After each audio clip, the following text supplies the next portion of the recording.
अस्सलाम वालेकुम। Hello everyone. आज मैं आपको सुनाने जा रही हूँ एक बहुत ही ख़तरनाक नागिन की कहानी, नागिन का बदला। उस वीरान हवेली के तहखाने में अजीब मंजर था।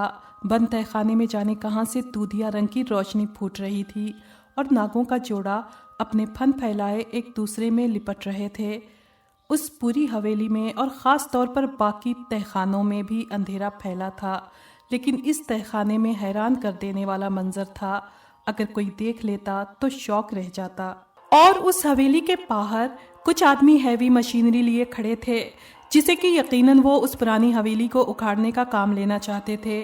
उन आदमियों में एक 3 पीस सूट वाला आदमी भी था, जिसके साथ ही एक आदमी हाथों में रजिस्टर उठाए खड़ा उससे बातें कर रहा था।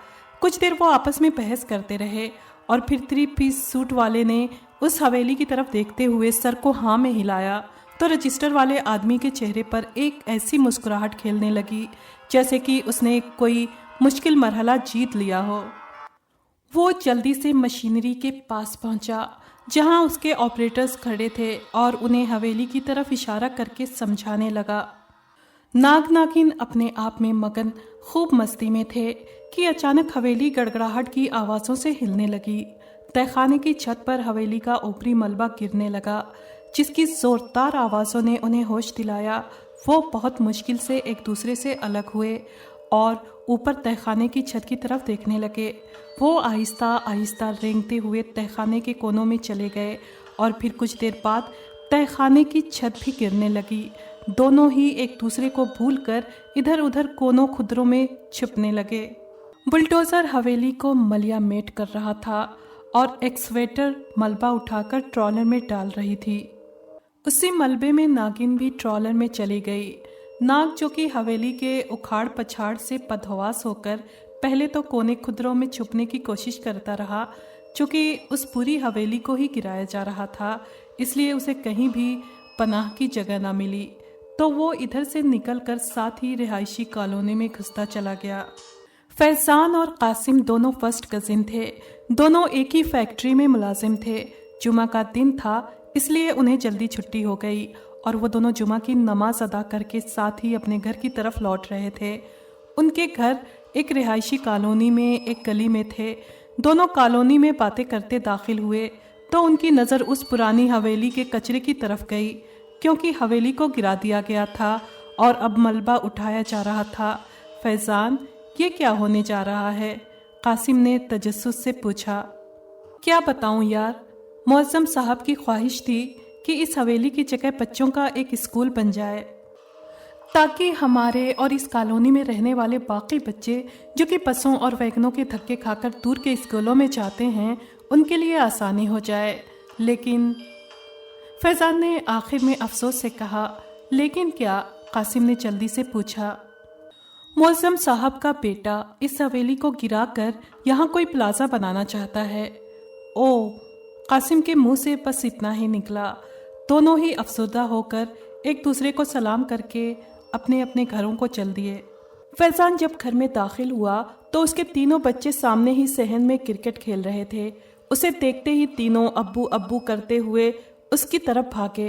फैज़ान ने पंजों के बल बैठकर तीनों को अपने बाजुओं के घेरे में ले लिया। हाँ जी, जुमा की नमाज पढ़ी है? जी अब्बू, दादाजी के साथ पढ़कर आए हैं। मौसम अच्छा था इसीलिए खेलने लग गए। इसके बड़े बेटे एहसान, जिसकी उम्र 12 साल थी, ने जवाब दिया। ओके, पहले खाना खाते हैं और फिर मिलकर खेलेंगे, फैज़ान ने मुस्कुराते हुए तीनों से कहा। लेकिन अब्बू, खाने में अभी देर है, अम्मी तैयार कर रही हैं, उसकी बेटी, जो कि दोनों भाइयों से छोटी थी, ने तुतलाते हुए कहा। उसकी बात सुनकर सब हंसने लगे। अच्छा जी, तुम लोग खेलो, मैं अंदर से होकर आता हूँ। फैज़ान पहले अब्बू के पास गया, जो कि कमरे में बैठे तस्बीह कर रहे थे, और फिर उधर से किचन की सूरत हाल देखकर बच्चों के पास सहन में चला आया और खुद से ही फूलों की क्यारी के पास खड़ा हो गया। मैं भी खेल में हूँ, उसने ताली बजाकर कहा। एहसान बैटिंग कर रहा था। उससे छोटे रेहान ने एक शॉट लगाई। गेंद दीवार लगकर क्यारी के फूलों में गायब हो गई। मैमूना भागती हुई गेंद उठाने के लिए लपकी कि अचानक एक जोरदार फुनकार सुनाई दी।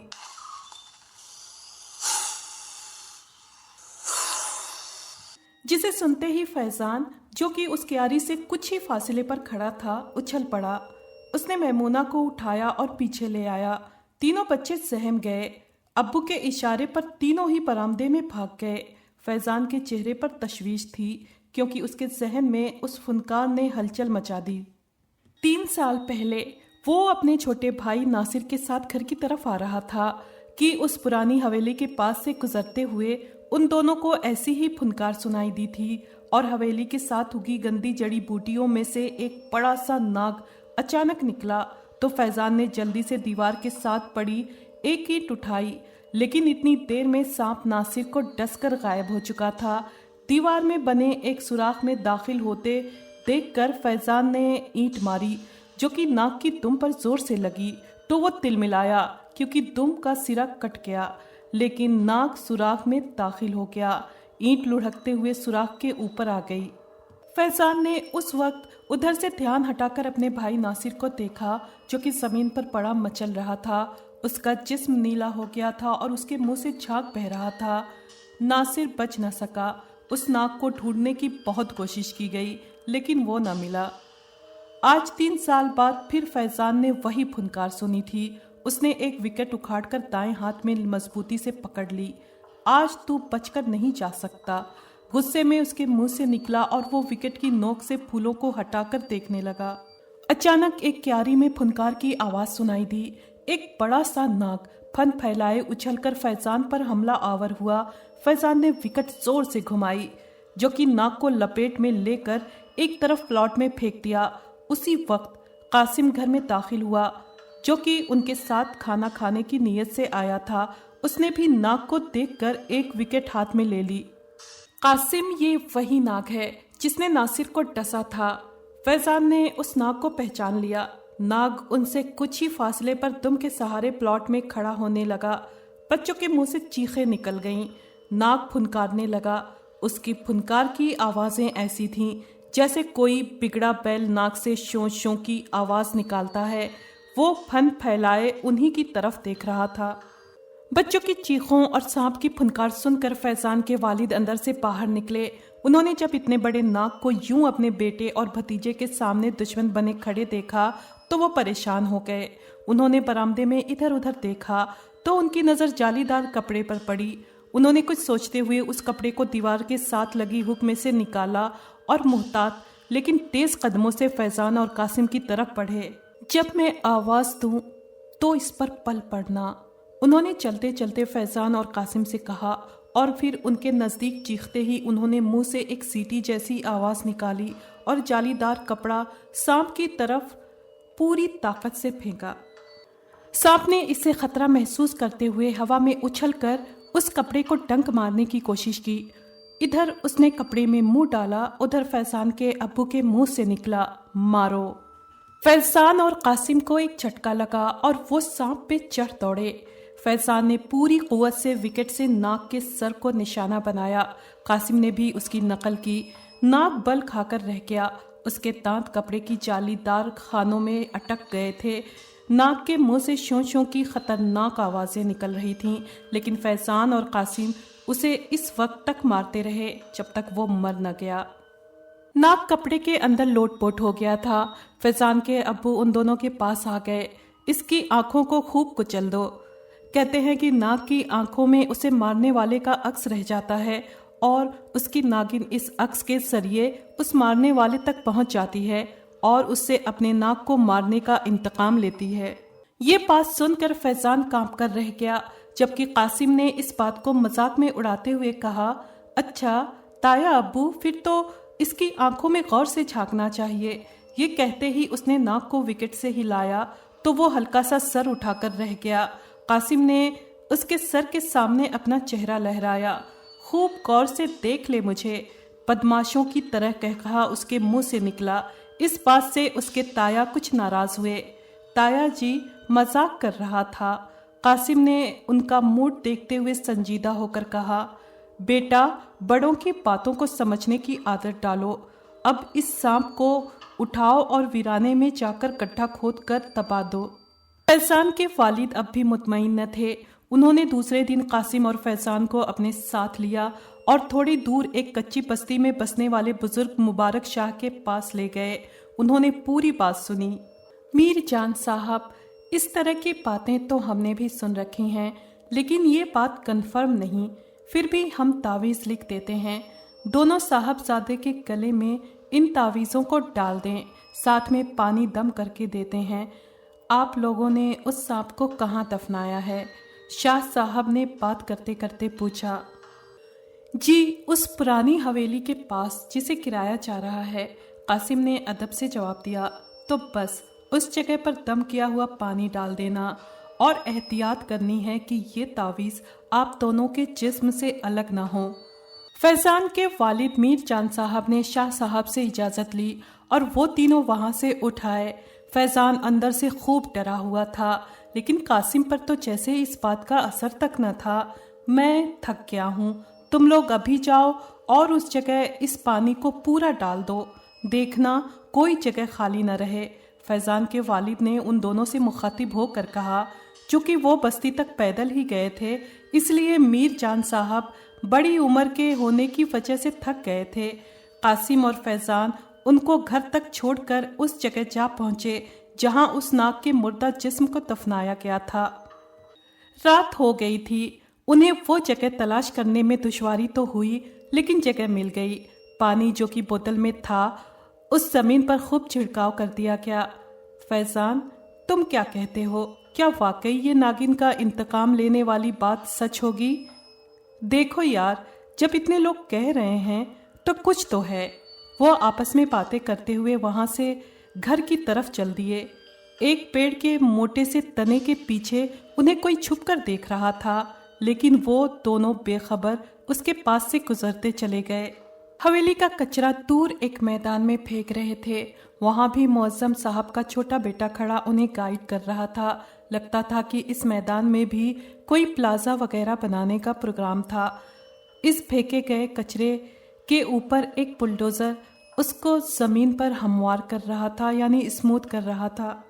ناگن اس کچرے اور بلڈوزر سے بچتی بچاتی ایک طرف تیزی سے گھاس اور درختوں وغیرہ کے اندر سے ہوتی ہوئی اس پرانی حویلی کی طرف تیزی سے رینگ رہی تھی۔ آخر وہ ایک لمبے سفر کے بعد اس ٹوٹی حویلی کی جگہ تک پہنچ گئی اور ایک کیکر کے درخت یعنی ببول کے پیڑ میں چھپ کر اس خالی جگہ کو گھور رہی تھی۔ اچانک وہ ہوا میں کچھ سونگنے لگی۔ سر کو گھماتے ہوئے اس نے نظریں کالونی کی طرف فکس کر دیں اور پھر سر کو زمین پر رکھ کر کالونی کی طرف بڑھنے لگی۔ وہ تھوڑا سا رینگنے کے بعد سر اٹھا کر ہوا میں کچھ سونگ بھی لیتی تھی اور پھر وہ یوں رینگتے ہوئے فیضان کے گھر میں داخل ہو گئی۔ اچانک وہ گیٹ کے اندر داخل ہوتے ہی تیزی سے اس کیاری تک پہنچی جہاں سے ناگ نے فیضان پر حملہ کیا تھا، تو وہاں سے سونگتے ہوئے پلاٹ میں اس جگہ پہنچی جہاں ناگ کو مارا گیا تھا۔ اس کا فن غصے سے چوڑا ہو گیا اور اس کے منہ سے بہت خطرناک سسکاریاں نکلنے لگیں۔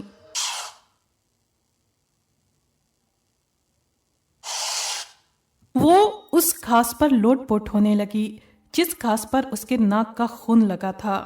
اچانک وہ گھر کے گیٹ کی طرف تیزی سے بڑھنے لگی۔ وہاں سے نکل کر وہ اس جگہ کے قریب پہنچ گئی جہاں ناگ کو مارنے کے بعد زمین میں دفنا دیا گیا تھا، لیکن اس جگہ سے کچھ فاصلے پر وہ رک گئی، جیسے کسی ہیزیٹیشن میں پڑ گئی ہو۔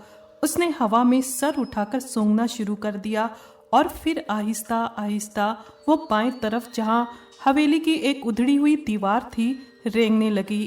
دیوار کے ساتھ ہی ناگ کا مردہ خون آلود جسم پڑا تھا۔ ناگن اس سے لپٹ لپٹ گئی اور سر سے اس کو زور زور سے ہلانے لگی، شاید اسے اٹھانے کی کوشش کر رہی تھی۔ بڑا حیران کن اور خطرناک منظر تھا۔ فیضان صبح کام پر جانے کے لیے گھر سے نکلنے ہی والا تھا کہ اسے قاسم کی بیوی کی کال آ گئی۔ فیضان بھائی جلدی پہنچیں، قاسم کو سانپ نے ڈس لیا ہے۔ روتے ہوئے اس کے منہ سے آواز بڑی مشکل سے نکل رہی تھی۔ فیضان کا دل تھک سے رہ گیا۔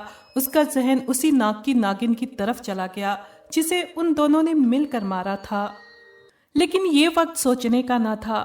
वो दौड़ते हुए उसके घर पहुंचा। कासिम की बीवी ने एम्बुलेंस मंगवा ली थी।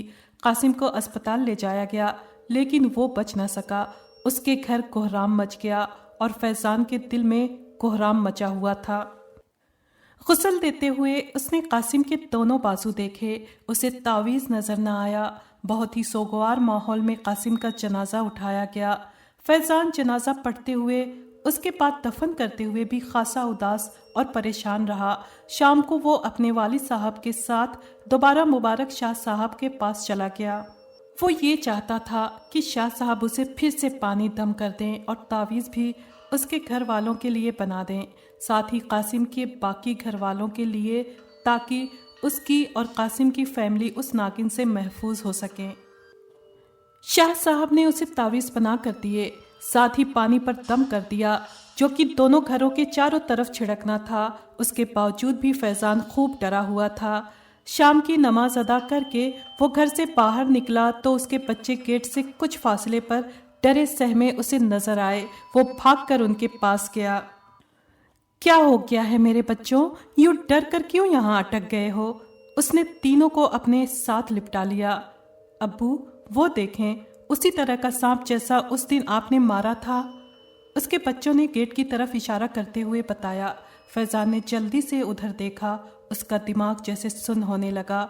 खुले हुए गेट से सामने फूलों के अंदर से झांकती नागिन उसे साफ नजर आ रही थी। उसे चक्कर आने लगे। अपने बच्चों को साथ लिपटाकर बहुत मुश्किल से वो अंदर आया। उसकी बीवी और वालिद को भी नागिन के बारे में खबर मिल चुकी थी। वो सब एक कमरे में बैठे उदास एक दूसरे की तरफ देखे जा रहे थे। फैजान सोच रहा था कि ये तो अच्छा हुआ कि उसने दम किया हुआ पानी घर के चारों तरफ अच्छी तरह छिड़क दिया था। मुझे एक बात समझ नहीं आ रही कि अगर ये बात सच है कि नाग की आंखों में अक्स देखकर नागिन बदला लेने पर तुली हुई है, लेकिन उसने नाग को कैसे देखा? वो तो तुम लोगों ने जमीन में दबा दिया था ना? फैजान उनकी बात सुनकर चौंक उठा। उसके जहन में ये बात अब आई थी। उसने बाप से इजाजत ली और उस वीराने की तरफ डरते डरते चल दिया जहां उन्होंने नाग का मुर्दा जिस्म दफनाया था। वो पूरा रास्ता डरते हुए फूंक फूंक कर कदम रखता रहा। हल्की सी खटक भी होती तो वो उछल जाता, उसका दिल धड़कना भूल जाता। जब वो उस वीराने के पास पहुंचा तो वो जगह देखकर उसके दिल को कुछ होने लगा, क्योंकि गड्ढा किसी ने दोबारा खोद कर नाग का जिस्म निकाल लिया था। उसे अब यकीन आ गया था कि नाग नागिन के बारे में जो बातें मशहूर हैं वो सच्ची हैं। उसकी आंखों के सामने अंधेरा छाने लगा। रात चांदनी थी। उसे महसूस हुआ जैसे कि उसके ऐन पीछे कोई घात लगाए खड़ा है। वो आहिस्ता आहिस्ता पलटने लगा। उसी वक्त शोर की आवाज से उसके सर से कोई चीज टकराई और वो उलटकर पीछे जा गिरा। उसे सर में तकलीफ का एहसास हुआ। वो अपनी जान बचाने के लिए उठने की कोशिश कर रहा था कि दो आदमियों ने उसे पूरी तरह से जकड़कर रस्सियों की मदद से बांध दिया। किसी ने बड़ी बेदर्दी से उसके कंधे से तावीज़ खींच लिया। उसने हाथ पांव मारने की कोशिश की, लेकिन कुछ न कर सका। इसे जल्दी से उस ऊंची जगह पर लिटा दो, नागिन यहीं कहीं है। एक आदमी ने उसको पकड़े दोनों आदमियों से कहा। फैजान सर उठाकर उस आदमी की तरफ देखने लगा। चांद की रोशनी उसके चेहरे पर पड़ रही थी, इसीलिए फैजान ने उसे पहचान लिया। वो आदमी मुबारक शाह बाबा का खादिम यानी नौकर था। फैजान को समझ नहीं आ रही थी कि वो ये सब क्यों कर रहा था। फैजान को डंडा डोली करते हुए दोनों आदमी एक टीले तक ले गए और उसके ऊपर लिटाकर दोनों तरफ लकड़ी के खूंटे गाड़ कर उसकी रस्सियां बांध दी ताकि वो लुढ़कते हुए टीले से गिर न जाए। तुम सोच रहे होगे कि मैंने ये सब क्यों किया तुम्हारे साथ? फैजान ने बड़ी मुश्किल से हाँ कहा। मुझे बस वो नागिन चाहिए। आया तो मैं इस इलाके में जोड़े के लिए था, लेकिन नाग को तुम लोगों ने मार दिया। मैंने तुम्हारी बातों का यकीन न किया, क्योंकि ये नाग और नागिन इतनी आसानी से मरने वाले न थे। मैंने उस रात तुम दोनों का पीछा किया और मुझे ये देखकर बहुत ही दुख हुआ कि वो नाग वाकई तुम लोगों के हाथों मर चुका था। अब मैं उस नागिन को पकड़ने के बारे में सोचने लगा, इसीलिए इस नाग के मुर्दा जिस्म को मैंने बाहर ही सामने रहने दिया, जिसकी वजह से तुम्हारा कजिन मरा। बस मुझे पहुंचने में थोड़ी देर हो गई, वरना नागिन मेरे قبضے میں ہوتی اور تمہارا کزن بھی زندہ ہوتا، پر ہونی کو کون ٹال سکتا ہے؟ لیکن آج میں اسے پکڑ کر ہی رہوں گا، وہ اسی علاقے میں ہے اور تم سے اپنے ناک کا بدلہ لینے ضرور آئے گی۔ جتنی دیر وہ فیضان سے باتیں کرتا رہا، اس کے آدمی درختوں کے درمیان رسیاں باندھتے رہے۔ فیضان کے اندر اس کی باتیں سن کر سنسنی سی پھیل گئی تھی، اور پھر جب اس رسیوں کی مدد سے ان لوگوں نے فیضان کے عین اوپر ایک جال باندھا تو اس کا دماغ سائیں سائیں کرنے لگا۔ وہ اب ان کا مقصد سمجھا تھا۔ فیضان کو اندیشہ ہونے لگا کہ اگر جال ڈالنے سے پہلے ناگن نے اسے ڈس لیا تو پھر کیا ہوگا، لیکن پھر اس کے ذہن میں خیال آیا کہ اگر وہ ناگن سے بچ گیا تو یہ لوگ اسے کہیں نہ مار ڈالیں۔ اسے اپنی موت یقینی نظر آنے لگی۔ وہ گڑ گڑا کر اللہ سے نجات کے لیے دعا کرنے لگا۔ اچانک ان آدمیوں کے درختوں پر غائب ہوتے ہی فیضان کو پھنکار کی آواز سنائی دی۔ وہ ڈر سے کانپنے لگا۔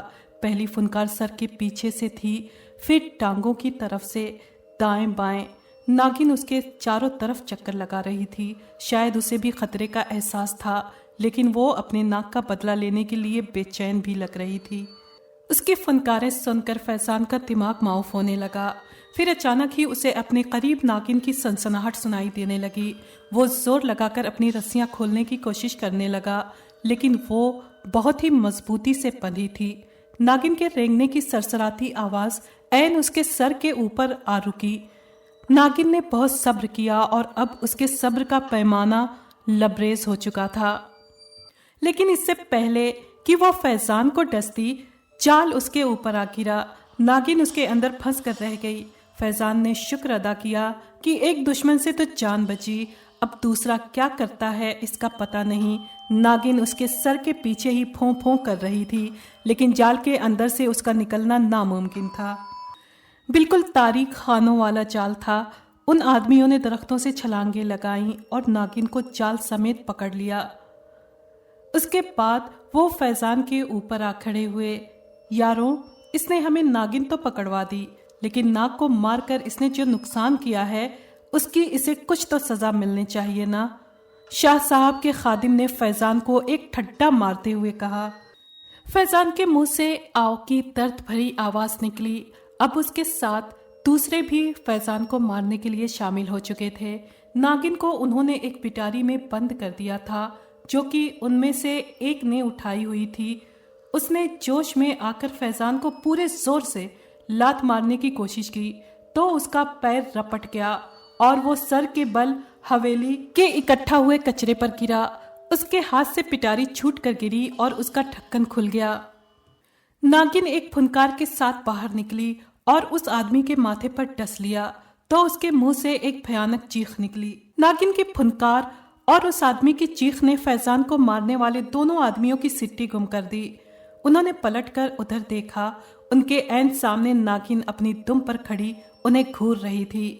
وہ دونوں بھاگنے کے لیے پر تولنے لگے، لیکن ایک کو ناگن نے چھاپ لیا اور اس کے جسم کے گرد اپنے آپ کو لپیٹ کر بل دینے لگی۔ اس آدمی کی تیز چیخیں ماحول کو لرزانے لگیں۔ شاہ صاحب کا خادم بھاگ اٹھا اور ٹھیک اسی وقت فیضان کے والد اس کو آوازیں دیتے وہاں آ پہنچے۔ انہوں نے جب وہاں کی صورتحال دیکھی تو پریشان ہو گئے، لیکن بدحواس نہ ہوئے۔ انہوں نے ہاتھ میں پکڑی بوتل جس میں کہ دم کیا ہوا پانی تھا، بوتل کا ڈھکن کھولا اور اللہ کا نام لے کر اس آدمی کو جکڑے ناگن پر جلدی جلدی ڈالنے لگے، لیکن پانی ناگن کے اوپر پڑنے سے پہلے ہی اس نے جکڑے ہوئے آدمی کو بری طرح سے ڈس لیا۔ اس کے ڈسنے کے بعد دم کیا ہوا پانی اسے شرابور کر گیا۔ ناگن بری طرح سے پھنکارنے لگی۔